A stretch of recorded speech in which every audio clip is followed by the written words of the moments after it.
আসসালামু আলাইকুম। প্রিয় দর্শক, সরকারের দুজন উপদেষ্টা আজকে পদত্যাগ করেছেন। তারা দুজন ছাত্র উপদেষ্টা ছিলেন, মানে ছাত্র প্রতিনিধি ছিলেন, আসিফ মাহমুদ সজীব ভুঁইয়া এবং জনাব মাহফুজ আলম।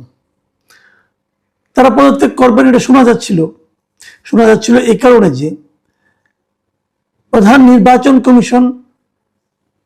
কমিশনার আগামীকালকে নির্বাচনের তফসিল ঘোষণা করবেন। বলা হচ্ছিল যে তফসিল ঘোষণার আগেই তারা পদত্যাগ করবেন এবং আজকে আসিফ মাহমুদ সজীব ভুঁইয়া একটা প্রেস কনফারেন্সও ডেকেছিলেন। ধারণা করা হচ্ছিল সেই প্রেস কনফারেন্সে যেয়ে উনি হয়তো পদত্যাগের ঘোষণাটা দেবেন, কিন্তু তা তিনি দেননি। তিনি বলেছেন ঘোষণা আসবে প্রধান উপদেষ্টার কার্যালয় থেকে। পরে তাই হয়েছে, প্রধান উপদেষ্টার কার্যালয় থেকেই ঘোষণাটা এসেছে এবং প্রধান উপদেষ্টার যিনি তথ্য সচিব আছেন, প্রেস সেক্রেটারি, তিনি অফিসিয়ালি জানিয়েছেন যে তারা দুজন প্রধান উপদেষ্টার কাছে গিয়ে যার যার পদত্যাগপত্র দাখিল করেছেন। মজার ব্যাপার হলো, পদত্যাগ তারা করেছেন বটে, কিন্তু এটা কিন্তু আজকে থেকে কার্যকর হবে না। মানে কার্যকর হবে তফসিল ঘোষণার সঙ্গে সঙ্গে। মানে যদি তফসিল ঘোষণা আরো দুদিন পরে হয়, যদি পিছিয়ে দেওয়া হয়, তাহলে দুদিন পরের থেকে হবে। মানে যেই মুহূর্ত থেকে তফসিল ঘোষণা হবে সেই মুহূর্ত থেকে তাদের পদত্যাগপত্রটা কার্যকর হবে।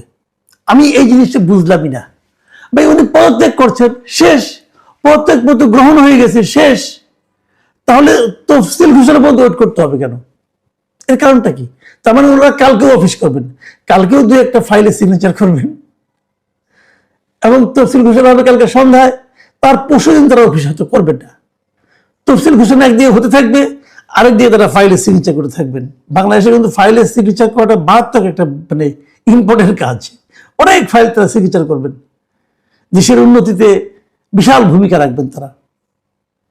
মানে আমি না এই বিষয়গুলো ক্লিয়ার না আমার কাছে, আমি বুঝি না কেন এরকম করতে হবে। এটা কি জেদাজেদের ব্যাপার নাকি? এদের পদত্যাগ উচিত আগে বলা হয়েছিল, কিন্তু এরা যেন জেদ ধরেছিলেন না আমরা করব না। এবং প্রধান উপদেষ্টার এখন বোঝা যাচ্ছে যারা প্রধান উপদেষ্টাই জেদটা ধরেছিল, এরা ধরেনি। প্রধান উপদেষ্টা বলছিলেন যে আমি যা বলবো তাই হবে। আমরা এতদিন একজনকে চিনতাম যে উনি যা বলতেন তাই হতো, এখন এখানেও আমরা দেখছি যে উনি যা বলেন তাই হবে। উনি চাচ্ছেন আগামীকাল থেকে হবে, আগামীকাল থেকে হবে কেন? সৌজন্যতা বলতে তো একটা ব্যাপার আছে। আচ্ছা, এই কাজটা করার মাধ্যমে এই যে তফসিল ঘোষণার সঙ্গে সঙ্গে তাদের পদত্যাগটা কার্যকর হবে, এই যে কথাটা, এটা দেখলে কি বোঝানো হচ্ছে? এটা কি এই বোঝানো হচ্ছে যে তফসিল ঘোষণার আগ মুহূর্ত পর্যন্ত যদি অন্তর্বর্তীকালীন সরকারের কোন উপদেষ্টা দায়িত্বে থাকেন এবং তফসিল ঘোষণার সঙ্গে সঙ্গে পদত্যাগপত্র জমা দেন, তাহলে এই সরকারের নিরপেক্ষতা ক্ষুণ্ণ হবে না, এটা বোঝাচ্ছেন? মানে কি? এরপরে যখন তত্ত্বাবধায়ক সরকার আসবে, যেটা আমাদের সংসদে, মানে এর মধ্যে আমাদের পাশ হওয়ার কথা আছে, সংসদে পাশ হবে আগামী সংসদে, যেটা জুলাই সনদে আছে, তো সেটা যদি পাশ হয় সেখানে কি আছে? সেখানে কি এভাবে বলা হয়েছে যে তত্ত্বাবধায়ক সরকারের যারা থাকবে উপদেষ্টা, তারা যদি নির্বাচন করতে চায় তাহলে তারা তফসিল ঘোষণার আগ মুহূর্ত পর্যন্ত দায়িত্বে থাকতে পারবে?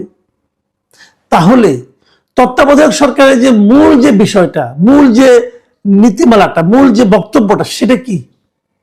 সেটা হলো নির্বাচনের সময় এমন একটা সরকার থাকবে যে সরকার নির্বাচনে অংশ নেবে না, মানে ওই সরকারের কেউ নির্বাচনে অংশ নেবে না এবং কোন দলের প্রতি ওই সরকারের বিশেষ কোনো রাগ, অনুরাগ বা বিরাগ থাকবে না। এই তো ছিল। এর জন্যই তো গত 17 বছর ধরে আওয়ামী লীগ বলেন, জামাত বলেন, এরা সবাই আন্দোলন করেছে। তো সেই আন্দোলনের ফল তারা কি পাচ্ছে? এরা কি দেখাচ্ছে? আপনারা যেটা দেখাচ্ছেন, ধরা যাক অন্তর্বর্তীকালীন সরকার, এরা যে সমস্ত কর্মকাণ্ড করেছে, তো এরাই তো আবার নতুন কিছু নিয়ম কানুন তৈরি করতেছে। তো যে নিয়মগুলো তারা তৈরি করতেছে, কেন তৈরি করতেছে? ওগুলি ভালো বলেই তো তৈরি করতেছে। তাহলে তারা কি মন্দটাই করেছে না তারা ভালোটাই করেছে? আমি ধরে নিচ্ছি তারাও ভালোটাই করছে। তো এইটাই কি আমাদের ভালোর নমুনা? এটা যদি ভালোর নমুনা হয় তাহলে আগামী থেকে আমরা এরকম ভালোই পেতে যাচ্ছি। যদি ওরকম ভালোই পেতে থাকি তাহলে সেটাকে আপনি নিরপেক্ষ নির্বাচনের মানে পূর্ব শর্ত হিসেবে কিভাবে বিবেচনা করবেন? আমি তো করতে পারি না। এই আসিফ মাহমুদ সজীব ভুঁইয়া স্থানীয় সরকার মন্ত্রণালয়ের দায়িত্বে ছিলেন এবং উনি গত কয়েক মাস বিভিন্ন এলাকায় বরাদ্দ ব্যাপারগুলিতে উনি যে এখান থেকে নির্বাচন করেন, ওনার যে এলাকা, এই সমস্ত জায়গায় বড় ওনার যারা বন্ধু বান্ধব আছে তারা যে সমস্ত এলাকা থেকে নির্বাচন করছে সেই সমস্ত এলাকায় তারা অন্যান্য এলাকার তুলনায় অনেক অনেক বেশি বরাদ্দ দিয়েছে। কার টাকা দিয়েছে? সরকারের টাকা দিয়ে। ওনার বাবার টাকা দেয়নি, কিন্তু ওনার বাপের টাকা দেয়নি। ওনার বাপ বরং কন্ডাক্টারি করতে গেছিল, ধরা খায় পরে প্রত্যাহার করে নিচ্ছে। তাহলে জনগণের টাকা উনি বিতরণ করতেছেন ওনার সুবিধা অনুযায়ী, আর পরবর্তী উনি আবার ইলেকশন করতে যাচ্ছেন। এবং সেটা হচ্ছে কি নিরপেক্ষতার একটা প্রকৃষ্ট উদাহরণ, মানে ডক্টর ইউনূসের কর্তৃক তৈরিকৃত নিরপেক্ষতার একটা ভয়ঙ্কর উদাহরণ হচ্ছে এটা। তো এই যদি হয় আমাদের দেশের নির্বাচন ব্যবস্থা নিয়ে, নির্বাচন নিয়ে, সরকার নিয়ে আমাদের চিন্তা ভাবনা প্রাপ্তি, মানে প্রত্যাশার বিনিময়ে এই যদি হয় আমাদের প্রাপ্তি, তাহলে আমরা আশাটা কার উপর করবো? ভাবুন, আর একটা কথা বলি, যখন পদত্যাগপত্র জমা দেন তখন ডক্টর ইউনূস কিন্তু কিছু কথা বলেছেন। আমি ডক্টর ইউনূসকে একটা কথা পড়ে শোনাচ্ছি। উনি বলেছেন যে সরকারের থেকে যে অভিজ্ঞতা তোমরা অর্জন করেছ তা ভবিষ্যৎ জীবনে অবশ্যই কাজে লাগাতে হবে। আমি তো ভয় পেয়ে গেছি। এই অভিজ্ঞতা তারা অর্জন করছে, এটা যদি তারা ভবিষ্যতে প্রয়োগ করে তাহলে তো দেশের 12টা বাজবে ভাই। তাদের কি অভিজ্ঞতা বলেন তো দেখি? নীলা মার্কেটে যাওয়া, হাঁস খাওয়া, হাঁস যদি না থাকে অত রাতে তাহলে সে ওয়েস্টিনে খাওয়া, এগুলো অভিজ্ঞতা? তারা এই অভিজ্ঞতা প্রয়োগ করবে? আচ্ছা ধরেন তাদের অভিজ্ঞতাগুলি কি সোনায় মোড়ানো ছিল? এই সৌন্দর্য অভিজ্ঞতা তারা করবে, প্রয়োগ করবে তারা? ঢাকা উত্তরের মেয়র নিয়োগ করতে হবে। আসিফ মাহমুদ সজীব ভাই নিজে চিঠি লিখেছে ইয়েকে, মানে জনপ্রশাসন মন্ত্রণালয়কে নিজে চিঠি লিখেছে তাকে নিয়োগ দেওয়া হোক। এটা অভিজ্ঞতা? এবং যাকে নিয়োগ দিয়েছে সে তাকে খুব ভালো জানে, সে লোকের ভিতরে দুজন তদন্ত করতেছে। 1 বছর হয়েছে মতো দায়িত্ব, এর মধ্যে সে শুরু করে দিচ্ছে। উনি আবার হিজবুত তাহরীরে ছিলেন নাকি? তারপরে আসিফ মাহমুদ সজীব ভাই নিজেও কি ওই একই সঙ্গে ছিলেন, একই সংগঠন করতেন? এই সমস্ত প্রশ্ন করবে না? তাহলে আপনি কি করে জানলেন সে এত ভালো মানুষ? আচ্ছা ঠিক আছে, রাখেন। আর কি অভিজ্ঞতা অর্জন করেছেন উনি? অভিজ্ঞতা অর্জন করেছেন আগ্নেয়াস্ত্র নিয়ে বিমানবন্দরে ঢুকে পড়েছেন।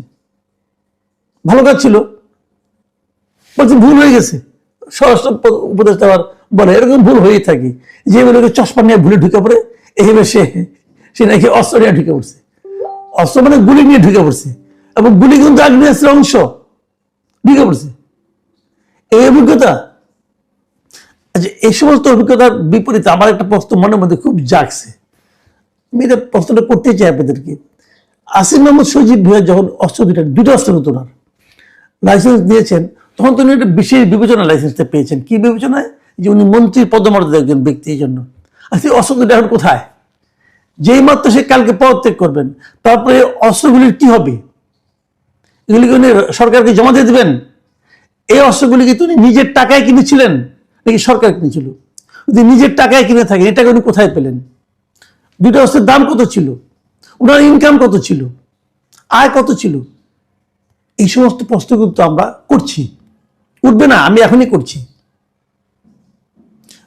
শুনেছি ওনারা নাকি হিসাব জমা দিয়েছেন। হিসাব কার কাছে জমা দিয়েছেন? জনগণের কাছে হিসাব দিতে হবে। আমরা দাবি করছি এই 2 উপদেষ্টার সম্পত্তির হিসাব, স্থাবর অস্থাবর, ওনাদের কেবল না, ওনার পরিবারের হিসাব জনসমক্ষে প্রকাশ করা হোক, এটা আমরা চাই। পাশাপাশি যারা আগামীতে সরকারে আসবেন তাদের প্রতি আমার একটা আহ্বান আছে। সে আহ্বান হলো, এই যে উপদেষ্টা যারা আছেন এদের নামে এরই মধ্যে গত 1 বছরে আমরা যে সমস্ত খবর পেয়েছি বিভিন্ন জনের সম্পর্কে, আমার কাছে অনেকে খবর পাঠায় ভাই, যা পেয়েছি সেগুলো আমি আশা করবো আগামী যারা সরকারে আসবেন তারা এগুলি বিচার করে দেখবেন যে ওনারা আসলে কি করেছেন। বিশেষ করে শেষের 2-3 মাস এটা তো খুব সিরিয়াসলি দেখা উচিত যে করেছেনটা কি। আমি কেবল 2জন ছাত্র উপদেষ্টা বলছি না, সকল উপদেষ্টার ব্যাপারে আমি বলছি বিচার করতে হবে। কারণ ওনারা কিন্তু সন্দেহের ঊর্ধ্বে নন। ওনারা যদি নিজের থেকে হিসাবটা আগের থেকে প্রকাশ করতেন তাহলে আমরা বলতে পারতাম সন্দেহের ঊর্ধ্বে। ওরা কিন্তু আগের থেকে বলেননি তাদের কি সম্পদ আছে, সম্পদের হিসাব প্রধান উপদেষ্টা নিজেও দেননি। কেন দেননি? সেই হিসাবগুলো আমরা চাই। আস্তে আস্তে কিন্তু যেতে থাকবে, এবং আমরা সর্বশেষ এই হিসাবগুলো দেখতে চাই। আমরা বিশ্বাস করতে চাই যে জাতির ক্রান্তিকালে যে সরকার আমরা নির্বাচন করেছিলাম, যে সরকারকে আমরা দায়িত্ব দিয়েছিলাম, সেই সরকারটা সুচারুভাবে সুষ্ঠুভাবে সেই দায়িত্ব পালন করতে পেরেছে। যদি আমাদের এই বিশ্বাস বাস্তবায়িত না হয়, তাহলে তার যে প্রতিফল সেই সমস্ত লোককে তার ভোগ করার জন্য প্রস্তুত থাকারও আমরা আহ্বান জানাচ্ছি। প্রিয় দর্শক, এখন এ পর্যন্তই। আল্লাহ হাফিজ।